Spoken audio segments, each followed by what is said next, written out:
नमस्कार दोस्तों, आपके अपने चैनल हमारे संस्कार में आपका बहुत बहुत स्वागत है। आज हम आपके लिए लेकर आए हैं मार्गशीर्ष मास कथा अध्याय 13। लेकिन उससे पहले अगर आप हमारे चैनल पर नए हैं और अभी तक आपने चैनल को सब्सक्राइब नहीं किया है तो आप सभी से निवेदन है, प्लीज़ हमारे चैनल को सब्सक्राइब करें, वीडियो को लाइक करें, ज़्यादा से ज़्यादा शेयर करें, बेल आइकन को भी दबाना ना भूलें ताकि हमारी आगे आने वाली हर वीडियो की जानकारी आपको नोटिफिकेशन के ज़रिए मिल जाया करे। आपका ये छोटा सा प्रयास हमारे लिए काफ़ी मददगार साबित होता है। आपको बहुत कम समय लगता है और ये हमें काफ़ी लाभ पहुंचाता है। कमेंट्स बॉक्स में जय श्री कृष्णा हर हर महादेव लिखना ना भूलें। परमपिता परमेश्वर की कृपा आप सभी पर हमेशा बनी रहे। आज हम आपको एक अनोखी कथा सुनाने जा रहे हैं जिसमें शिल्पलेख भगवान और चंद्रलेखा की भक्ति की कहानी है। और चंद्रलेखा के नास्तिक पति आस्तिक कैसे बना, इसके बारे में भी आपको जानकारी मिलेगी। तो चलिए शुरू करते हैं। प्राचीन समय की बात है। शिल्पलेख भगवान की एक भक्त थी जिसका नाम चंद्रलेखा था। वह रहा तो राजमहल में करती थी, लेकिन हर प्रकार के विषय सुखों से उसे पूरी तरह से वैराग्य हो गया था। और इसका विवाह बाल्यावस्था में ही इसके पिता ने एक राजकुमार के साथ तय कर दिया था। लेकिन उम्र कम होने की वजह से अभी तक उसका गोना नहीं हुआ था। बहुत से लोग गोने की रस्म को नहीं जानते होंगे, तो चलिए हम आपको बताए देते हैं। विवाह के बाद जब पत्नी अपने माता पिता के घर से पहली बार अपने पति के साथ विदा होकर ससुराल जाती है, उस रस्म को, उस परंपरा को गोना कहा जाता है। और गोना होने तक लड़की अपने माता पिता के घर में ही, यानी कि अपने मायके में ही रहा करती है। तो उस राजकन्या का अभी गोना नहीं हुआ था, इसीलिए वह भी अपने माता पिता के साथ ही रहा करती थी। कन्या को यह नहीं पता था कि उसका विवाह तय हो चुका है। चंद्रलेखा अपने तन और मन से हर समय शिल्पलेख भगवान की सेवा में लगी रहती थी, जो कि उसे एक गुरुजी ने उन्हें प्रदान किए थे। राजकन्या को विवाह करने की इच्छा बिल्कुल भी नहीं थी, क्योंकि उसका हृदय तो वैराग्य के रंग से रंग चुका था। परंतु अब जब उसके पिता ने बाल्यावस्था में ही उसका विवाह तय कर दिया था, तो यह जानकर लोक लज्जा के कारण कि अगर वह मना करेगी तो बहुत बेइज्जती होगी, वह कुछ भी नहीं बोली। लेकिन वह तो मन ही मन शिल्पलेख भगवान को अपना सब कुछ, यानी कि अपना पति परमेश्वर तक मान चुकी थी। जब उनके विवाह के योग्य उम्र हो गई तब विवाह हुआ और उसके बाद गोने की विदाई करने के लिए उसके पतिदेव आए। लेकिन जितना चंद्रलेखा का मन भक्ति में लगता था, उसके पति उससे उतने ही विमुख थे। जिस युवक से राजकन्या का विवाह हुआ था, वह और उसके परिवार के सभी लोग भक्ति में बिल्कुल विश्वास नहीं करते थे, कोई पूजा पाठ नहीं करते थे। राजा की बेटी थी, तो गुप्तचरों से उसे पता चल गया कि यह लड़का और उसके घर वाले सभी भक्ति से विमुख हैं। किसी के मन में भी ठाकुर जी के प्रति ना तो सम्मान है, ना लगाव है, ना भक्ति है। अब विवाह और गोना हो चुका था, इसीलिए घर वालों ने राजकन्या चंद्रलेखा को अपने पति के साथ विदा कर दिया।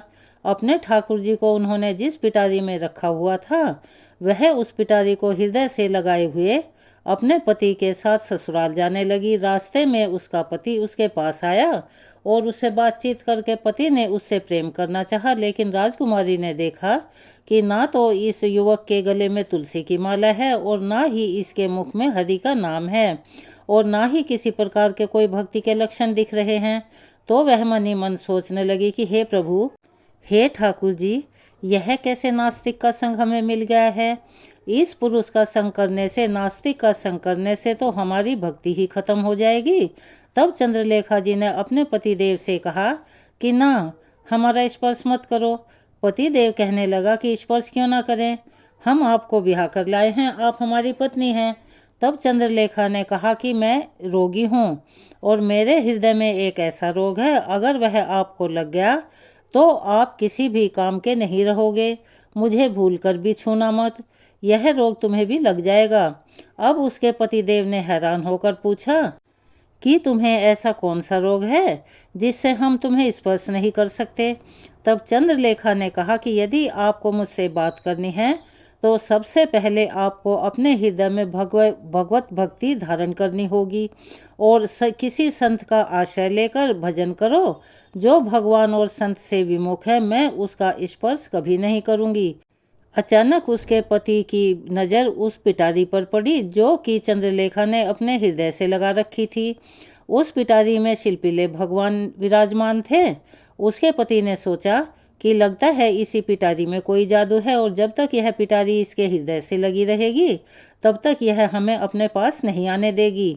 इसका मन पूजा पाठ की पिटारी में लगा है। इस पिटारी को ही हम लेकर इससे अलग कर देते हैं। यात्रा के दौरान इधर जब थकान हो गई, चंद्रलेखा जी को थकान के मारे थोड़ी सी निद्रा आ गई और अवसर पाकर उसके पति ने उस पिटारी को चुराकर नदी में फेंक दिया। चंद्रलेखा की जब नींद टूटी अर्थात वह जागी तो जागने पर सबसे पहले उसने ठाकुर जी को देखा तो ठाकुर जी तो पिटारी सहित गायब थे। बहुत इधर उधर ढूंढा, सारे कोनों में, रास्तों में, सब तरफ ढूंढा, लेकिन शिल्पीले भगवान कहीं नहीं मिले। पहले ही चंद्रलेखा को भक्ति से विमुख पति मिलने का बहुत दुख था और अब जिनका एकमात्र आसरा था वह ठाकुर जी भी गायब थे। चंद्रलेखा ने तो मारे वियोग के अंजल का त्याग कर दिया और कहने लगी, जब तक मेरे शिल्पीले भगवान नहीं मिल जाते, यानी कि ठाकुर जी नहीं मिल जाते, तब तक मैं अन्न जल ग्रहण नहीं करूंगी। जब उसके पति ने उन्हें तरह तरह से मनाने की कोशिश की, प्रसन्न करने की कोशिश की, बहुत समझाया, लेकिन जिनका सर्वस्व, जिनके ठाकुर जी, जिनका सब कुछ उनसे छीन लिया गया हो, फिर भला वह कैसे खुश रह सकती है। व्याकुल होकर चंद्रलेखा जी रोने लगी। रोते रोते ही वह अपने पति के घर पहुंची। उसकी ऐसी हालत देखकर सासू माँ ने पूछा कि बेटा यह क्यों रो रही है और बार बार तड़प तड़प कर भगवान का नाम क्यों ले रही है। पति ने बताया कि माँ, रास्ते में जब मैंने इन्हें स्पर्श करने की कोशिश की तो इसने कहा कि भगवान से विमुख व्यक्ति का स्पर्श हमें पसंद नहीं और यदि मुझे स्पर्श करना है तो पहले हृदय में भगवान को धारण करो, उनकी भक्ति को धारण करो। मैंने सोचा कि इसमें जो भगवान की पिटारी अपने हृदय से लगा रखी है यही इस मुसीबत की जड़ है और मैंने अवसर पाकर उस पिटारी को चुराकर नदी में फेंक दिया और सोचा कि अब यह मेरी पत्नी मुझसे प्रेम भरी बातें करेगी, लेकिन हुआ बिल्कुल उल्टा ही। चंद्रलेखा की सास ने कहा कि बहू, हम तुम्हारे लिए अच्छे नए ठाकुर बनवा देंगे और जैसा तुम्हें चाहिए बिल्कुल वैसे ही बनवा देंगे। परंतु चंद्रलेखा ने कहा, नहीं, मुझे तो बस मेरे शिल्पीले ठाकुर ही चाहिए जिनकी मैं सेवा किया करती थी। सास ने बहुत समझाया और अपने हाथ से नई नवेली दुल्हन को भोजन करवाने लगी, परंतु खाने की तो बात दूर रही, उन लोगों से उसे बोलना भी अच्छा नहीं लग रहा था। चंद्रलेखा उच्च कोटि की भक्तिन थी। उन्होंने कभी भी अपनी सास से नहीं कहा कि यह सब अनर्थ मेरे पतिदेव के कारण हुआ है, बल्कि वह तो यही कहती रही कि मुझसे ही कोई भूल हुई होगी, इसीलिए प्रभु नाराज होकर मुझे छोड़कर चले गए। जैसे राजा दशरथ ने कैकेयी को कभी दोष नहीं दिया था, उन्होंने हमेशा यही कहा था कि मेरे पूर्व जन्म के किसी पाप के कारण सीता और राम से मेरा वियोग हुआ है, इसमें कैकेयी का कोई दोष नहीं है। और सच्चे भक्त की यही पहचान होती है, वह कभी किसी पर दोषारोपण नहीं करते।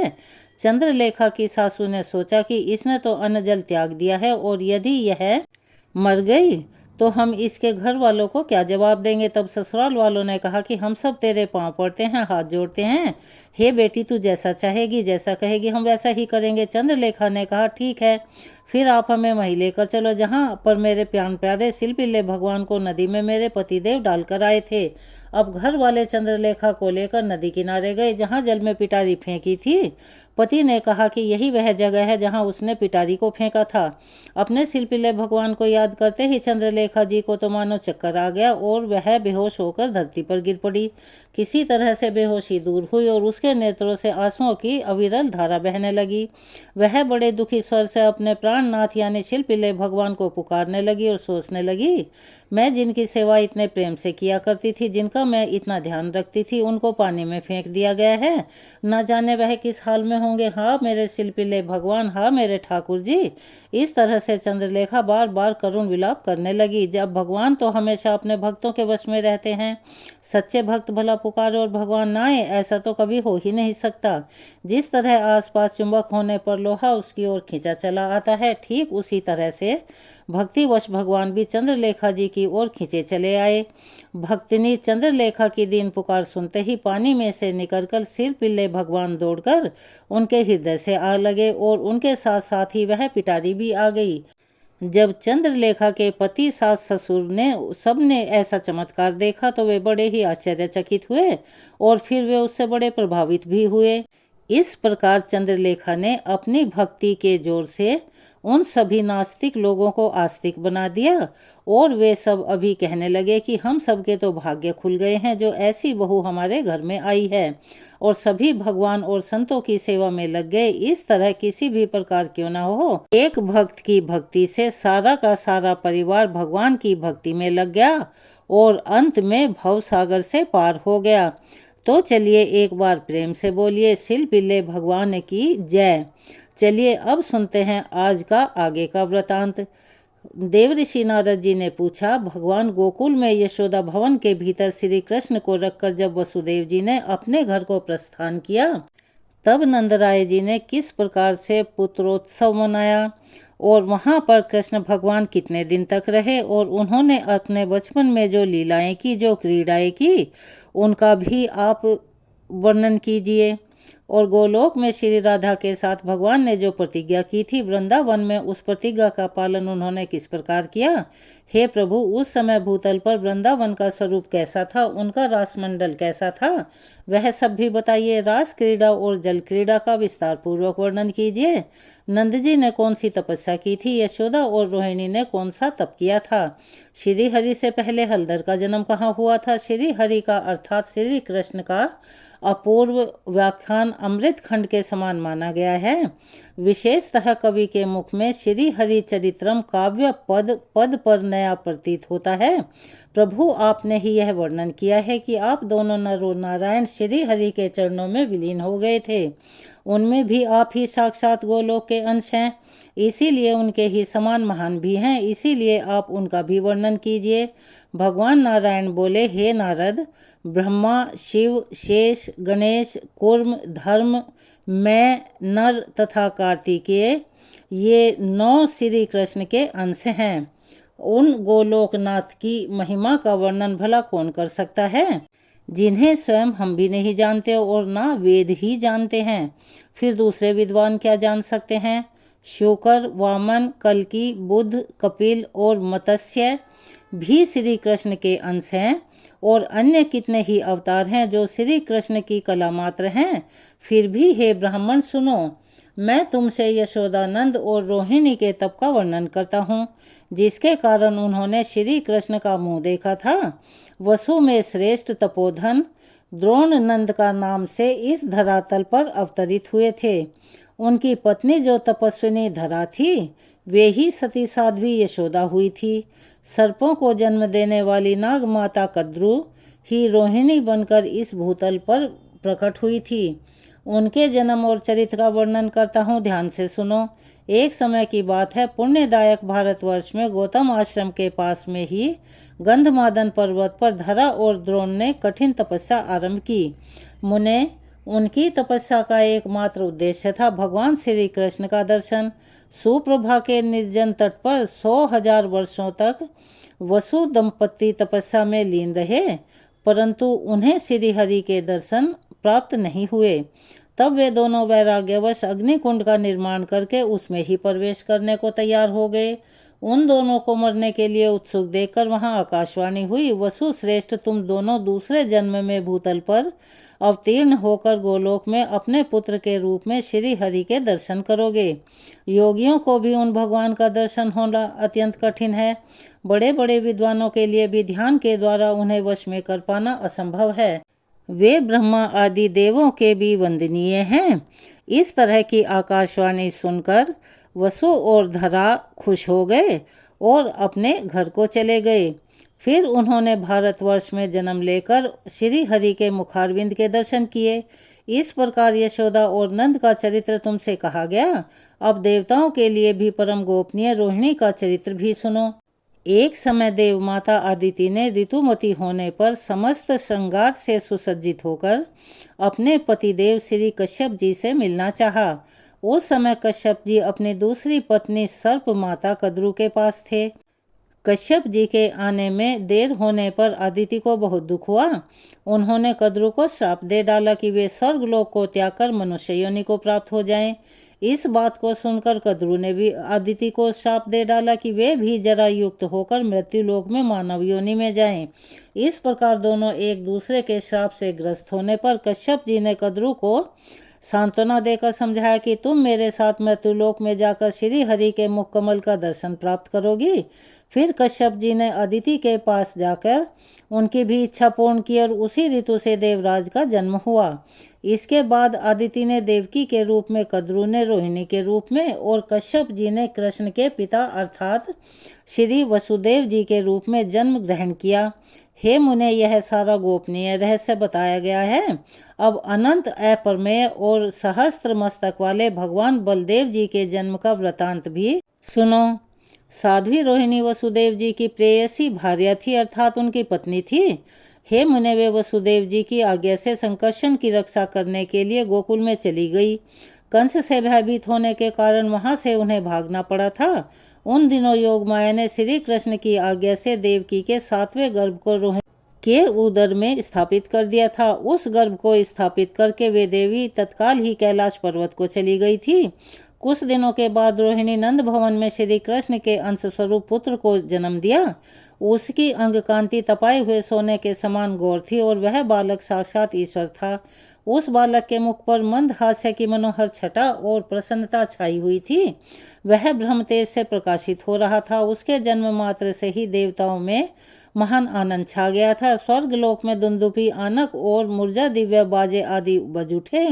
आनंद मगन हुए देवता शंख ध्वनि के साथ जय जयकार करने लगे। फिर नंद का हृदय भी हर्ष से भर उठा। उन्होंने ब्राह्मणों को बहुत सारा धन दिया। धाय ने आकर बालक की नाल काटी और उसे स्नान करवाया। समस्त आभूषणों से विभूषित गोपियों अब जय जयकार करने लगी। अपने पुत्र का उत्सव तो हर कोई मनाता है, लेकिन नंद जी ने बड़े आदर के साथ उस पराये पुत्र के लिए भी महान उत्सव मनाया। यशोदा जी ने गोपियों और ब्राह्मणों को प्रसन्नता पूर्वक भरपूर धन का दान किया। तरह तरह के द्रव्य, सिंदूर और तैल आदि प्रदान किए। हे वत्स, इस प्रकार मैंने तुम्हें नंद और यशोदा जी के तप का प्रसंग कह सुनाया है। हलधर के जन्म की कथा कही और रोहिणी जी के चरित्र को सुनाया। अब तुम्हें जो भी अभीष्ट है, तुम्हारी इच्छा है, वह नंद पुत्रों का प्रसंग भी सुनो, जो कि सुखदायक, मोक्षदायक और जन्म मृत्यु और जरा अवस्था का निवारण करने वाला है। श्री कृष्ण का मंगलमयी चरित्र वैष्णव का जीवन है। वसुदेव जी ने श्री कृष्ण को नंद भवन में लाकर रख दिया और उसकी कन्या को लेकर वे हर्ष के साथ अपने घर को लौट आए। यह प्रसंग तथा उस कन्या का श्रवण सुखद चरित्र पहले ही कहा जा चुका है।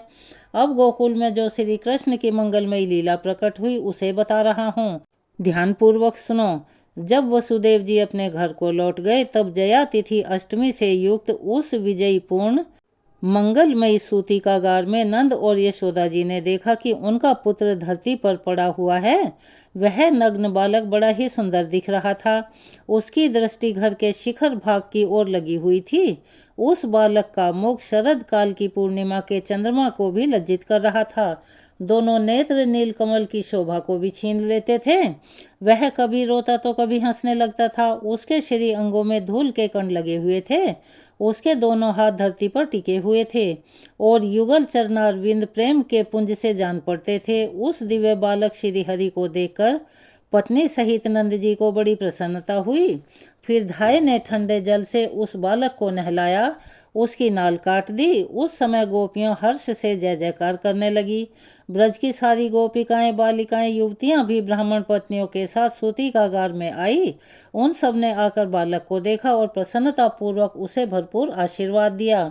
नंद नंदन की भूरी भूरी प्रशंसा करती हुई अपनी गोद में लेती थी और उनसे तो कितनी ही गोपियां रात में वहीं रह गई, अपने घर गई ही नहीं। नंद जी ने वस्त्र सहित स्नान करके फिर धुली हुई धोती और चादर धारण कर ली। फिर खूब प्रसन्न होकर परंपरागत विधि का पालन किया। ब्राह्मणों को भोजन करवाया, उनसे मंगल पाठ करवाए, तरह तरह के बाजे बजवाए और बंदीजनों को धन दिया। और नंद जी ने आनंद पूर्वक ब्राह्मणों को धन दिया। उत्तम रत्न, मूंगे, हीरे भी आदर पूर्वक उन्हें दिए गए। मुनि तिलों के साथ साथ पर्वत सोने के 100 ढेर चांदी, धान्य की पर्वतमयी राशि, वस्त्र सहस्त्र, मनोरम गव्यें, दूध दही शक्कर मक्खन, घी मधु मिठाई लड्डू स्वादिष्ट मोदक, सब प्रकार की खेती से भरी पूरी भूमि, वायु के समान वेगशाली घोड़े, पान और तेल, इन सब का दान करके नंद जी बड़े प्रसन्न हुए। उन्होंने सूतिकागार की रक्षा करने के लिए ब्राह्मणों को नियुक्त कर दिया, मंत्रज्ञ मनुष्यों और बड़ी बूढ़ी गोपियों को लगा दिया। उन्होंने ब्राह्मणों द्वारा वेदों का पाठ करवाया, एकमात्र मंगलमय हरि नाम का कीर्तन करवाया और देवताओं की पूजा भी करवाई। युवती और बड़ी बूढ़ी ब्राह्मण पत्नियां बालक बालिकाओं को साथ लेकर मुस्कुराती हुई नंद भवन में आई। नंद राय जी ने उनको भी तरह तरह के धन और रतन दिए। ज्योतिष शास्त्र के विशेषज्ञ, विविध ज्योतिषियों की जिनकी वाणी सिद्ध थी, जिनकी वाणी सदा सत्य होती थी, हाथ में पुस्तक के लिए नंद मंदिर में पधारे। नंद जी ने उन्हें नमस्कार करके बड़ी प्रसन्नता के साथ उनके सामने विनय की। उन सबने के आशीर्वाद लिए और उस उत्तम बालक को देखा। इस प्रकार ब्रजराज नंद ने सामग्री एकत्र करके अपने पुत्र का उत्सव मनाया, ज्योतिष द्वारा शुभाशुभ भविष्य का प्रकाशन करवाया। वह बालक फिर नंद भवन में शुक्ल पक्ष के चंद्रमा की तरह दिनों दिन बढ़ने लगा। श्री कृष्ण और हलधर दोनों ही माता का स्तनपान करते थे। हे मुने, वहाँ नंद के पुत्रोत्सव में आई हुई महिलाओं को रोहिणी ने प्रसन्न होकर प्रसन्नता पूर्वक तेल, सिंदूर और तांबूल प्रदान किए। सब बालक के सिर पर आशीर्वाद देकर अपने अपने घर को चली गई। केवल यशोदा, रोहिणी और नंद जी घर में हर्षपूर्वक रहे। भगवान नारायण कहते हैं, नारद एक दिन राजसभा में स्वर्ण सिंहासन पर बैठे हुए कंस को बड़ी मधुर आकाशवाणी सुनाई दी कि ओ महामूर्ख, क्या कर रहा है? अपने कल्याण का उपाय सोच। तेरा काल तो धरती पर उत्पन्न हो ही चुका है। वसुदेव ने माया से तेरे शत्रुभूत बालक को नंद जी के हाथों में दे दिया है और उनकी कन्या लाकर तुझे सौंप दी। यह कन्या माया का अंश है और वसुदेव के पुत्र के रूप में साक्षात श्री हरि अवतीर्ण हुए हैं। वे ही तेरे प्राण हरेंगे। इस समय गोकुल के नंद मंदिर में उनका पालन पोषण हो रहा है। देवकी का 7वां गर्भ भी स्खलित या मृत नहीं हुआ है। योग माया ने उसका गर्भ को रोहिणी के उदर में स्थापित कर दिया था। उस गर्भ में शेष के अंश से भूत महाबली बलदेव जी प्रकट हुए हैं। श्री कृष्ण और बलभद्र, यह दोनों तेरे काल हैं और इस समय गोकुल में नंद भवन में पल रहे हैं। यह आकाशवाणी सुनकर राजा कंस का मस्तक झुक गया और उसे बहुत चिंता हो गई। उसने अनमने होकर भोजन का भी त्याग कर दिया और प्राणों से भी बढ़कर प्रेयसी अपनी बहन सती साध्वी पूतना को बुलाकर उस नीतिज्ञ नरेश ने भरी सभा में ऐसा कहा, हे पूतने, मेरे कार्य की सिद्धि के लिए गोकुल में नंद मंदिर में जाओ और अपने एक स्तन को विष से भरकर शीघ्र ही नंद के नवजात शिशु के मुख में दे दो।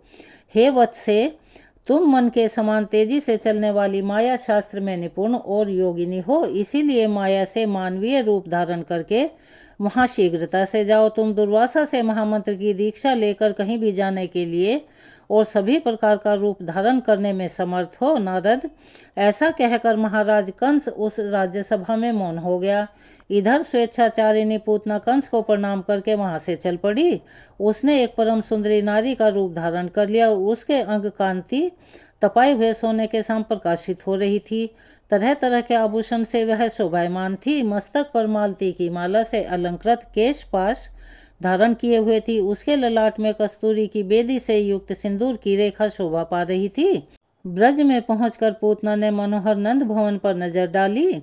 वो दुर्लभ और गहरी खाइयों से घिरा हुआ था।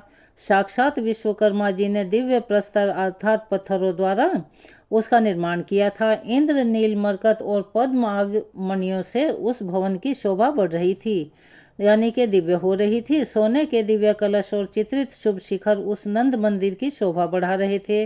मोती, माणिक्य, पारसमणि, रत्न आदि वैभव से घिरे हुए उस भवन में स्वर्णमयी बड़ी भारी संख्या में दिखाई दे रहे थे। करोड़ों गौवें उस भवन के द्वार की शोभा बढ़ा रही थी। लाखों ऐसे गोप किंकर वहां पर विद्यमान थे जिनका भरण पोषण नंद भवन से ही होता था। तरह तरह के कार्यों में लगी हुई सुंदर दासियां उस भवन की शोभा को बढ़ा रही थी। सुंदरी पूतना ने अत्यंत मनोहर वेश धारण करके मंद मुस्कान की छटा बिखेरते हुए नंद मंदिर में प्रवेश किया।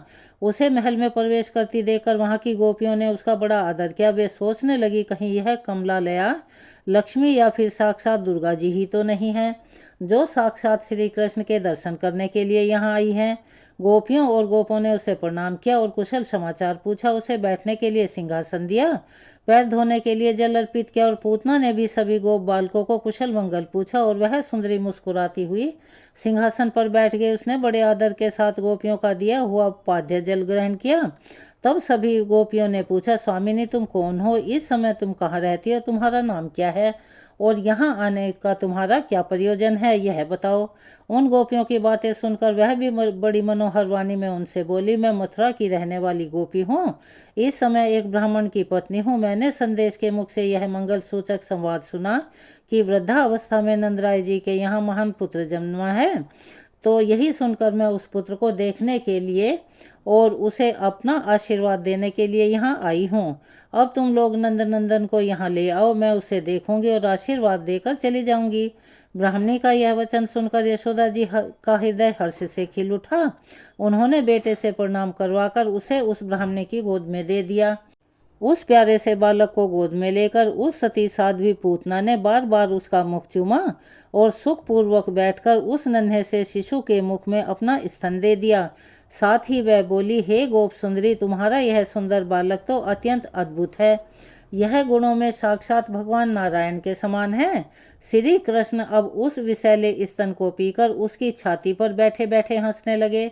उन्होंने उस विष मिले हुए दूध को अमृत के समान मानकर पूतना के प्राणों के साथ ही पी लिया। साध्वी पूतना ने अपने प्राणों के साथ देखते ही देखते उस बालक को त्याग दिया। हे मुने, वह प्राणों को त्याग कर धरती पर गिर पड़ी। उसका आकार और मुख अब बड़े विकराल दिखाई देने लगे। वह मुंह के बल पड़ी हुई थी। फिर वह शीघ्र ही रत्नसार निर्मित दिव्य रथ पर आरूढ़ होकर चली गई। उस विमान की लाखों मनोहर दिव्य और श्रेष्ठ पार्षद सभी ओर से घेर कर बैठे हुए थे। उनके हाथों में लाखों चंवर ढुल रहे थे। लाखों दिव्य दर्पण उस दिव्य रथ की शोभा बढ़ा रहे थे। उसमें तरह तरह के चित्र विचित्र मनोहर रथ में कलश शोभा दे रहे थे। उस रथ में 100 पहिए लगे थे। वह सुंदर विमान रत्नों के तेज से प्रकाशित हो रहा था। उस अद्भुत दृश्य को देखकर गोप और गोपिकाएं हैरान हो गई। कंस भी ये सारा समाचार सुनकर बड़ा हैरान हुआ। हे मुने, यशोदा मैया अपने बालक को गोद में उठाकर अब उसे दूध पान कराने लगी। उन्होंने ब्राह्मणों के द्वारा बालक के कल्याण के लिए फिर से मंगल पाठ करवाया। फिर नंदराय जी ने भी बड़े आनंद से पूतना की देह का दाह संस्कार करवाया। उस समय उसकी चिता से चंदन, अगरू और कस्तूरी के समान सुगंध निकल रही थी। नारद जी ने पूछा, भगवान, राक्षसी पूतना के रूप में वह कौन सी ऐसी पुण्य सती थी जिसने श्री हरि को अपना स्तन पिलाया? किस पुण्य से भगवान के दर्शन करके वह उनके ही परमधाम को चली गई? नारायण बोले, हे देव ऋषि, राजा बलि के यज्ञ में वामन का मनोहर रूप देकर बलि की कन्या रतनमाला ने उनके प्रति पुत्र स्नेह प्रकट किया था। उसने मन ही मन यह संकल्प किया था कि अगर इस पुत्र के समान मेरा पुत्र होता तो मैं उसके मुख में अपना स्तन देकर उसे अपने सीने से लगा लेती। भगवान से उसका यह भाव छिपा नहीं रहा। उन्होंने इस प्रकार जन्मांतर में उसका स्तनपान किया।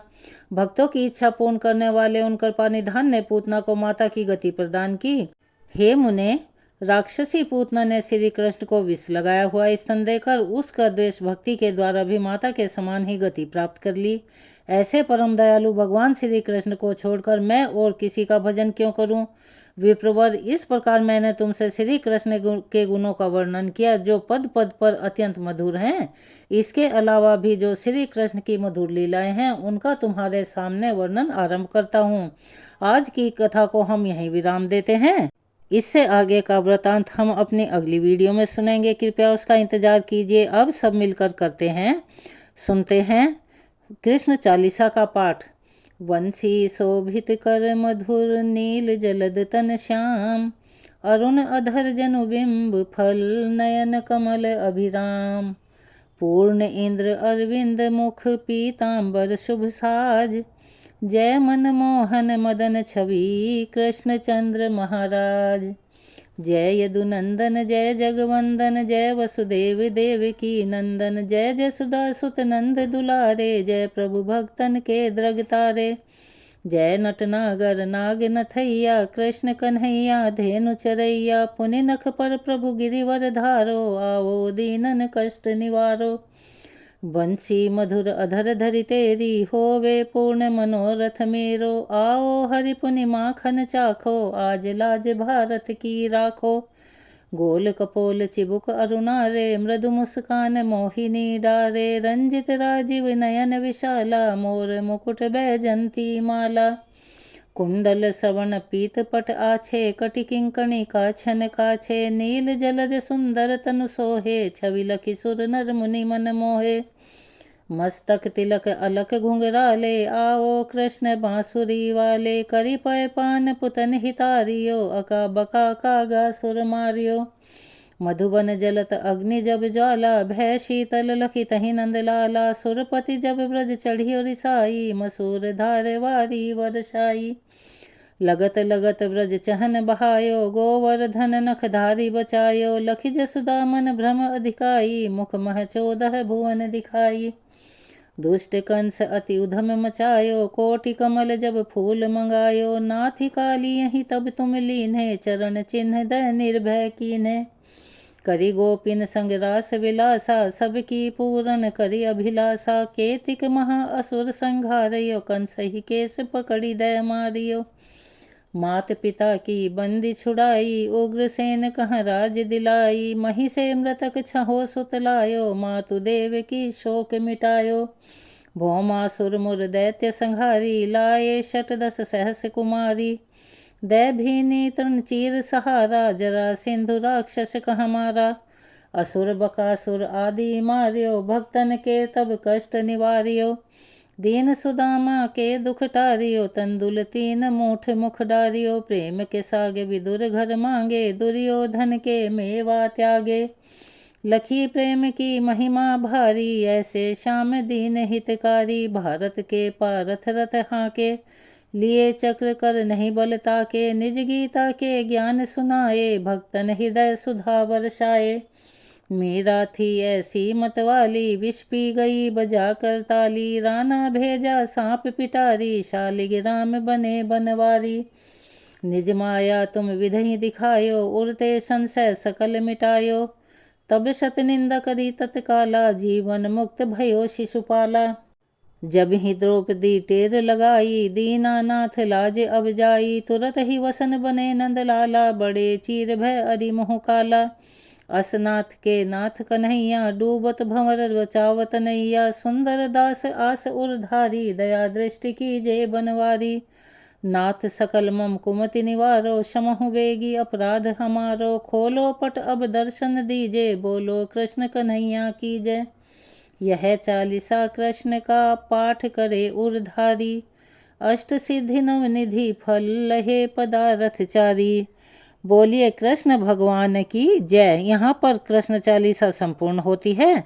अगर आप हमारे चैनल पर नए हैं और अभी तक चैनल को सब्सक्राइब नहीं किया है तो आप सभी से निवेदन है प्लीज़ चैनल को सब्सक्राइब करें, वीडियो को लाइक करें, ज़्यादा से ज़्यादा शेयर करें, बेल आइकन को भी दबाना ना भूलें। कमेंट्स बॉक्स में जय श्री कृष्णा हर हर महादेव लिखना ना भूलें। अपना प्यार और सहयोग हमें ऐसे ही प्रदान करते रहें। धन्यवाद।